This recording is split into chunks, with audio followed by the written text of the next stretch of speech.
Let's cross live now to banking and finance professor Richard Werner for his take. Richard, you're very welcome to the programme.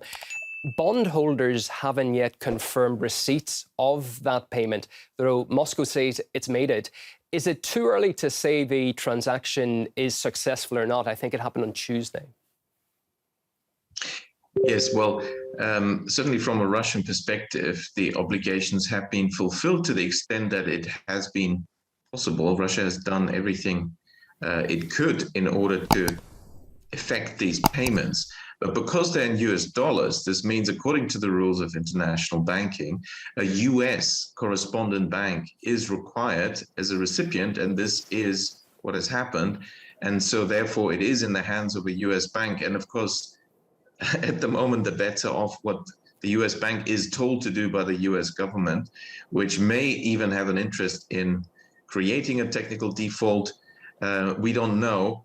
Of course, strictly speaking, by the rules of finance, they should have settled and paid out by today the money they received from Russia, because they have a duty as correspondent bank affecting clients' instructions.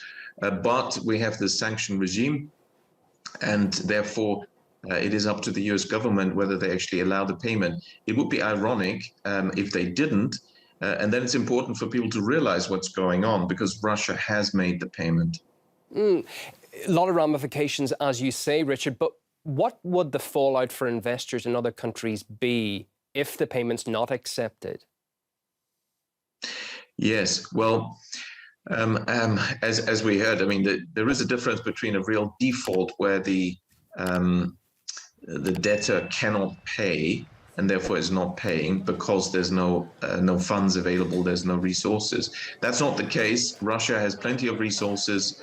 The government debt, and particularly foreign debt to GDP ratio, is extremely low.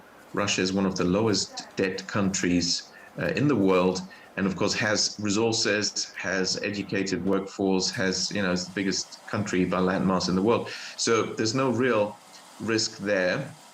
And therefore, it is a political question.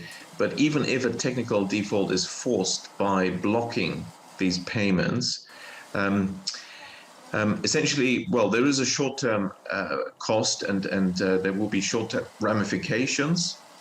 But because the wealth is there and the money is there to pay in the long run, I think we can expect investors to recover any money in the future.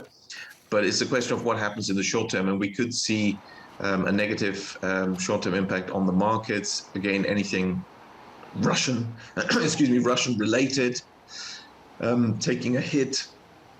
But it depends how this is explained, and the ball is in the US court on this one.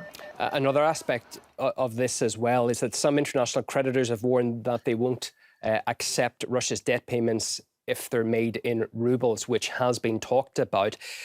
I suppose the question then is, are they really willing to take a hit, a serious financial hit, in order to punish Russia then? Yes, well, the fact is, certainly Americans' allies, particularly in Europe, have been forced to take a massive financial hit, as these sanctions have been instructed for Europe to impose these sanctions on Russia. And so it wouldn't be out of the question.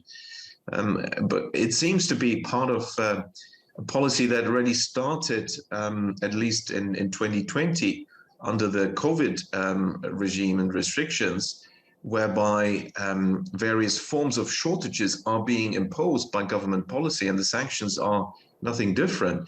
I mean, in those days, people were saying, oh, it's the virus doing this. No, it wasn't. It was government restrictions.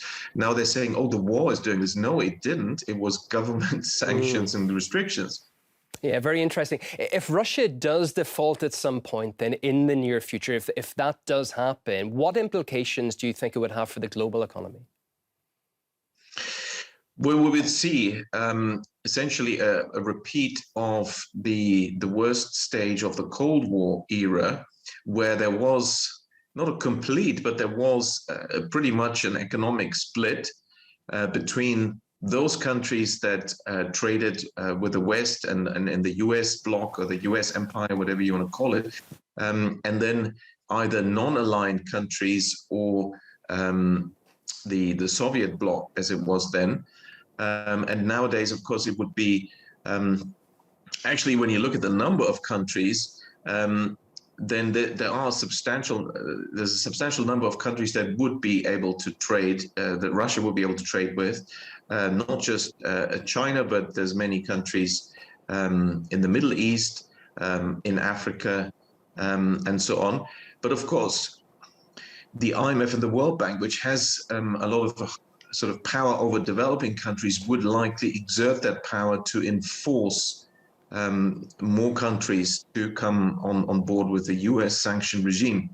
But the world would split economically to some extent, and we would see sort of separate developments. But at the same time, it would be very painful for the West and the US bloc.